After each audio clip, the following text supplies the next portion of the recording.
Eh bien, bonjour à tous et à toutes. On continue notre lecture. Genèse 41, verset 56. La famine devint générale dans le pays. Joseph fit ouvrir alors les entrepôts et vendre du blé aux Égyptiens. Puis la famine s'aggrava encore en Égypte. Amen. En fait, tout comme Joseph va ouvrir les entrepôts pour bénir les affamés qui sont autour de lui dans son pays, Dieu nous a choisis pour être ces entrepôts qui viennent bénir ceux qui sont affamés dans ce monde-là, affamés de la justice de Dieu, affamés du salut de Dieu, qu'ils le savent ou qu'ils ne le savent pas. Nous sommes, nous, choisis pour aller bénir ceux de notre entourage.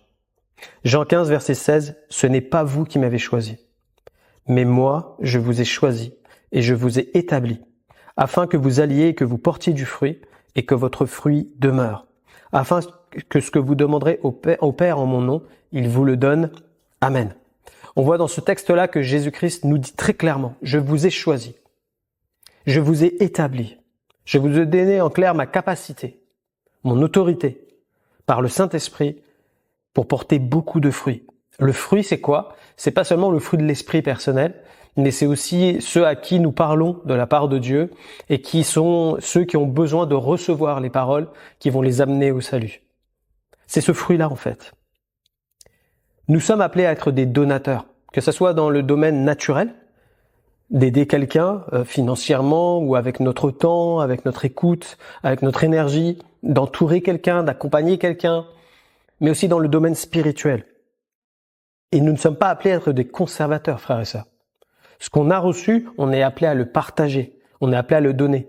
Parce que si nous le conservons, très clairement, nous sommes en train de nous assécher personnellement, nous brisons le mouvement en fait, et nous ne bénissons pas ceux qui sont autour de nous, ceux à quoi nous avons été choisis.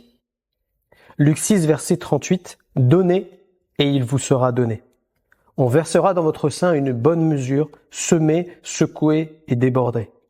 Car on vous mesurera avec la mesure dont vous vous serez servi. Amen. » On voit bien que là, on n'est pas dans l'évangile de la prospérité, où c'est plus tu vas donner, plus tu vas être enrichi, et tout est tourné vers soi-même. C'est ça l'évangile de la prospérité. C'est plus je donne, plus je vais m'enrichir personnellement. Le but du donateur, c'est de bénir son prochain et de ne pas chercher à s'enrichir. De toute manière, il sera béni de Dieu, parce qu'on est sous la grâce de Dieu. Dieu prend soin de ses enfants. Il a dit qu'il pourvoirait à tous nos besoins, suivant sa richesse avec gloire et honneur. Donc on n'a même pas à nous inquiéter de cela. Mais nous, notre but, c'est de donner et de bénir notre entourage, et c'est ce que Dieu nous demande. Et j'aimerais qu'on puisse voir, à qui donner et comment donner. C'est ça qui est important de savoir. À qui donner, Éphésiens 4, 28. Que celui qui dérobe ne dérobe plus, mais plutôt qu'il travaille, en faisant de ses mains ce qui est bien, pour avoir de quoi donner à celui qui est dans le besoin. Amen. Vous voyez, il y a un principe là, très clair, c'est-à-dire de travailler, c'est bien, il faut travailler, et j'encourage vraiment les chrétiens à travailler, à ne pas se reposer sur les acquis sociaux qu'on peut avoir en France, mais être de ceux qui participent activement à la vie sociale du pays. Ça, c'est très important. Mais Paul va dire, comme quoi, pour avoir de quoi donner à ceux qui sont dans le besoin. C'est-à-dire, ne travaille pas juste pour dire, moi j'ai ma paye et puis je couvre mes besoins, les autres, je regarde pas leurs besoins. Mais le principe, c'est de dire, merci Seigneur pour le travail, merci Seigneur pour le salaire que tu me donnes, et avec ce que j'ai, je vais pouvoir bénir mon prochain. Que ça soit cela, qu'il soit dans notre cœur. Le deuxième point, que quand on donne, ça soit sans retour. Luc 6, verset 35, « Mais aimez vos ennemis, faites du bien et prêtez sans rien espérer. » Jésus est clair, ma justice, la justice de mon royaume, c'est pas de se faire de l'argent sur le dos de quelqu'un quand on prête, mais c'est de donner sans rien espérer. Que ça soit une correction dans notre vie. La suite de ce verset, votre récompense sera grande. Vous serez fils du Très-Haut, car il est bon pour les ingrats et pour les méchants. Amen. Est-ce que tu veux être reconnu comme un fils du royaume? Alors pratique la justice, donne sans espérer quoi que ce soit. Bénis.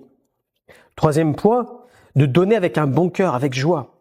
Deutéronome 15, 10. Donne-lui et que ton cœur ne lui donne point à regret.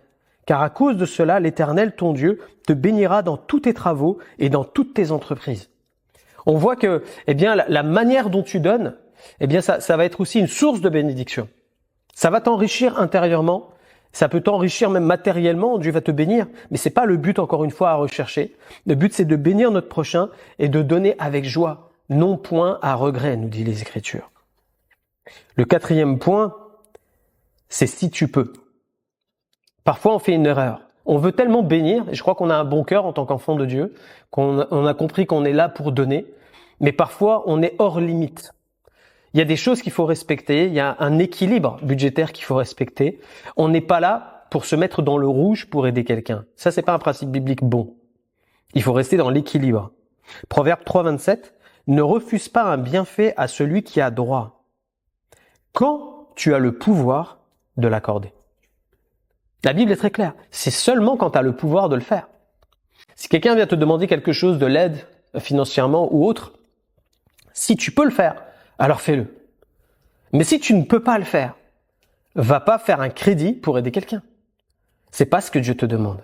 Dieu va sûrement te donner une autre solution pour le problème qui est devant toi.